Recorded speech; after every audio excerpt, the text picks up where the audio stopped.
RS brothers లో ఆషాఢం KG sale మళ్ళీ మొదలైంది. మరెన్నో క్రేజీ ఆఫర్స్ లు ఖైదీ చేయండి ఆర్ఎస్ బ్రదర్స్.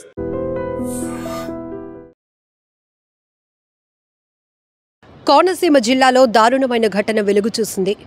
9వ తరగతిలో ఉన్న ఓ విద్యార్థినిపై లైంగికంగా వేధించడమే కాకుండా ఆమెపై అత్యాచారం చేసి ఆఖరికి గర్భవతిని చేశాడు ఓ కీచక ప్రిన్సిపల్. కోనసీమ జిల్లా రాయవరం మండలం మాచవరం గ్రామంలో 9వ తరగతిలో ఉన్నటువంటి ఒక బాలికపై అఘాయిత్యానికి పాల్పడటమే కాకుండా ఇప్పుడు ఆ పాప గర్భవతి అని వైద్యులు చెప్తున్నారు. ఓ ప్రైవేట్ స్కూల్ ప్రిన్సిపల్ జయరాజు ఈ దారుణానికి ఒడిగట్టాడు. అయితే ఆ పాప ఇప్పుడు 10th క్లాస్కి వచ్చింది. గత 3 months నుంచి కూడా పీరియడ్స్ రావకపోవడంతో తన పాపకి ఏమైందని చెప్పేసి పేరెంట్స్ స్థానికంగా ఉన్నటువంటి ఒక హాస్పిటల్కు తీసుకువెళ్తే ఈ పాప గర్భవతి అని చెప్పారు. ఒక్కసారి డాక్టర్స్ ఆ మాట చెప్పగానే తల్లిదండ్రుల గుండె ఎంత పగిలిపోయి ఉంటుంది ఆలోచించండి. సో ఈ పాప అంటే ఎందుకు ఇంతవరకు కూడా అమ్మాయి బయట పెట్టలేదు అంటే, ఈ విషయం ఎవరికైనా చెప్తే కనుక నిన్ను చంపేస్తాను, అలాగే నీ పేరెంట్స్కి కూడా హాని ఉంటుంది నా వల్ల అని ఆ పాపని బెదిరిస్తూ పలుమార్లు ఆ అమ్మాయి పైన అఘాయిత్యానికి పాల్పడుతూనే ఉన్నాడు. అసలు ఈ Keechaka ప్రిన్సిపల్ని, private school principal Jayaraju, వీణ్ణేమనాలి, అసలు ఇలాంటి వాళ్ళని ఎలా కఠినంగా శిక్షించాలి అనేది కూడా మీరే చెప్పండి. సో ఇక్కడ అమ్మాయి చదువుకోవడానికి వెళ్తోంది, కానీ అమ్మాయి పైన అత్యాచారం చేసి ఆఖరికి గర్భవతిని చేసే స్థాయికి కీచకుడు పాల్పడ్డాడు. అంటే పాపం రోజు స్కూల్కి వెళ్తూ ఉండాలి, అలాగే ఇంటికి వచ్చిన తర్వాత కూడా ఆ పాప డల్గా ఉన్న పేరెంట్స్ మరి అదంతా గమనించలేకపోయారు. అలానే ఈ పాపని అతను బెదిరించటం వల్ల, చంపేస్తాను అని బెదిరించడం వల్ల ఎవరికి చెప్పుకోలేక తనలో తానే కుమిలిపోయింది. ఇప్పుడు 10వ తరగతికి వచ్చినటువంటి ఆ అమ్మాయి గర్భవతి అని డాక్టర్స్ చెప్పగానే ఇమీడియట్గా పోలీసులకి సమాచారం ఇచ్చారు పేరెంట్స్. దీంతో ఆ కీచక ప్రిన్సిపల్ పైన పోలీసులు కేసు నమోదు చేసి జైలుకు తరలించారు. ఇక్కడ ఒక విషయం మనం చూడొచ్చు, ఎంత దారుణమైన ఘటనలు. పీటీ టీచర్స్ అలానే పాఠాలు చెప్తామని చెప్పేసి, మిమ్మల్ని పాస్ చేయిస్తామనో, మంచి ర్యాంక్స్ తీసుకొస్తామని చెప్పి పిల్లల్ని మభ్యపెడుతున్నటువంటి కీచక గురువుల్ని ఏమనాలో కూడా అర్థం కావట్లేదు. గురువు స్థానం అనేది చాలా పవిత్రమైనది. దేవుడి తర్వాత మనం తొలి ప్రాధాన్యత, తొలి ప్రయారిటీ కూడా గురువుకే ఇస్తాం. గురువుల్ని మనం గౌరవించాలి అనేది చిన్నప్పటి నుంచి మనం నేర్చుకుంటూ వస్తున్నటువంటి పాఠాలు కావచ్చు, మాటలు కావచ్చు. అక్కడి నుంచి మనకి చదువే కాదు, లోకంలో ఎలా మనం ముందుకు వెళ్ళాలి, సొసైటీలో మన మనుగడ ఎలా సాధించాలి, సో చదువుతో పాటు ఇతర అంశాలపైన కూడా మనం ఫోకస్ ఎలా పెట్టాలి, ఇవన్నీ కూడా మనల్ని గైడ్ చేసేది గురువే. తల్లి తండ్రిని కూడా మనం ఎలా గౌరవించాలి అనేది చెప్పేది కూడా గురువే. అంతటి పవిత్రమైన స్థానంలో ఉండేటువంటి కొంతమంది గురువులు కీచకులుగా మారిపోతున్నారు. పిల్లలపైనే కన్నేస్తున్నారు. కామ వాంఛలు తీర్చుకోవటానికి పిల్లల్ని బలి చేస్తున్నారు.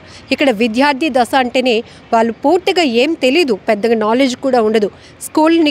ఇంటి నుంచి స్కూల్కి వెళ్ళామా, చదువుకున్నామా, బాగా చదవడానికి ప్రయత్నిస్తున్నామా, కాసేపు ఆడుకున్నామా, ఫ్రెండ్స్తో సరదాగా మాట్లాడుకున్నామా, ఇంటికి తిరిగి వచ్చేసామా, సెలవులు ఇస్తే ఎక్కడికైనా అమ్మమ్మ వాళ్ళ ఊరో లేకపోతే బయట ప్రదేశాలకు వెళ్తామా, ఇదే వాళ్ళ మైండ్లో ఉన్నటువంటి షెడ్యూల్స్. అలాంటిది అభం శుభం తెలియలేనటువంటి విద్యార్థుల పైన ఇలాంటి కీచకులు, దుర్మార్గులు, వీణేమనాలో కూడా అర్థం కావటం లేదు, ఇలా రాక్షసత్వంతో ప్రవర్తించి వారిపై అఘాయిత్యాలకు పాల్పడి అత్యాచారాలు చేస్తే వాళ్ళు ఎవరికి చెప్పుకోగలుగుతారు?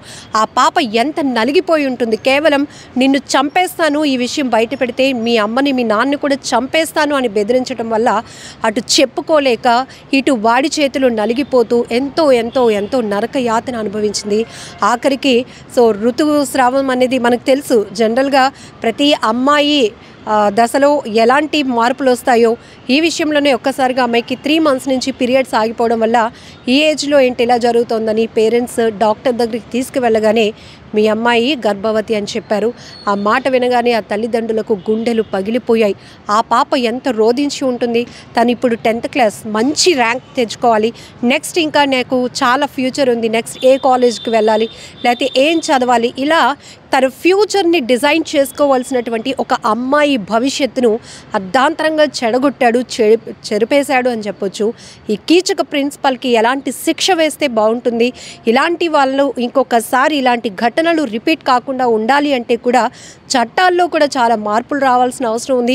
ఉన్న చట్టాలు కూడా ఎలా అమలు అవుతున్నాయి, ఇలాంటి క్షణికావేశం కావచ్చు, కామ కోరికల్లో కావచ్చు, హత్యలు, నేర ప్రవృత్తి కలిగిన వారిని ఎలా శిక్షిస్తున్నాయి కోర్టులు, న్యాయస్థానాలు, వాళ్ళకి ఎలాంటి ట్రీట్మెంట్ ఉంటుంది పోలీస్ స్టేషన్లో అనే విషయం కూడా బహిర్గతమైతే ఇంకొకరి తప్పు చేయడానికి కాస్త భయపడే పరిస్థితులు ఉంటాయేమో అనిపిస్తోంది. ఎందుకంటే ఇలాంటి ఘోరాలు జరిగినప్పుడు అవి బాగా ఫోకస్లోనికి వస్తున్నాయి, ఏం జరుగుతోంది. అందుకే మేము ఎప్పటికప్పుడు పోక్సో న్యాయస్థానం ఇలాంటి మైనర్ బాలికలపై కానీ మహిళలపై అఘాయిత్యాలు, అత్యాచారాలకు పాల్పడిన వారిపై ఎలాంటి తీర్పులు ఇస్తుంది అని కూడా ఎప్పటికప్పుడు మేము పోక్సో పీపీ గారితో కూడా మాట్లాడిస్తూ ఎప్పటికప్పుడు అప్డేట్ చెప్తున్నాం. ఎందుకంటే 20 ఏళ్ళు జైలు శిక్ష పడింది ఆ కీచకుడికి, నేరస్తుడికి, లేకపోతే లైఫ్ అయింది. ఇలా తెలిసినప్పుడు అమ్మో ఒక్కసారి మనం ఇలాంటి దుర్బుద్ధితో వెళ్తే గనక మన జీవితం నాశనం అయిపోతుంది అని ఒక భయమైన కొందరిలో కలుగుతుందనే ఉద్దేశంతో న్యాయస్థానాలు కూడా ఇలాంటి వాళ్ళకి ఎలాంటి తీర్పులు ఇస్తున్నాయి, ఎలాంటి శిక్ష వేస్తున్నాయి అనే విషయాన్ని కూడా మనం ఎప్పటికప్పుడు చెప్పే ప్రయత్నం చేస్తూ ఉన్నాం. ఏది ఏమైనా ఇలాంటి ఘటనలు ఆగాలి. ఎందుకంటే ఇప్పటి వరకు మనం మహిళల పైన అత్యాచారాలు చూసాం, అఘాయిత్యాలు చూసాం, అని చంపేయటాలు చూసాం. కానీ ఇప్పుడు పసి పిల్లల నుంచి, నెలల పసికందుల నుంచి వృద్ధుల వరకు ఎవరిని కూడా విడిచిపెట్టే పరిస్థితులు ఉండటం లేదు. చాలా చోట్ల ప్రాంతాలు ఏదైనా కావచ్చు, జిల్లా, రాష్ట్రాలు ఎక్కడైనా కావచ్చు, స్కూల్కి వెళ్తున్న పిల్లల్ని కూడా టార్గెట్ చేస్తున్నారు. ఒంటరిగా వెళ్తే చాలు వెనక నుంచి వచ్చి వారిపైన అఘాయిత్యానికి పాల్పడుతున్నారు, కిడ్నాప్లు చేస్తున్నారు, చంపేసి అది దాచిపెట్టడానికి సినిమాటిక్లో ప్లాన్ చేస్తున్నారు. ఇంత ఘోరాలు ఎక్కడ ఆగుతాయి అనేది కూడా ఇప్పుడు ప్రతి ఒక్క తల్లిదండ్రులను ఇలాంటి ఘటనలు తీవ్రంగా భయపెడుతున్నాయి. పిల్లల్ని బయటకు పంపించవచ్చా లేదా, ఆడపిల్లల్ని చదివించాలా, బయటకు పంపించి చదివించుకోగలుగుతామా, ఇలాంటి ఎన్నో ప్రశ్నలు ప్రతి ఒక్కరిని కదిలించి వేస్తున్నాయి. మరి ఇలాంటి ఘటనలు ఆగాలంటే, ఇలాంటి దుర్మార్గుల్ని శిక్షించాలంటే ఎలాంటి శిక్షలు అమలు చేయాలి, మీరేమనుకుంటున్నారో కూడా కామెంట్ బాక్స్లో మెన్షన్ చేయండి.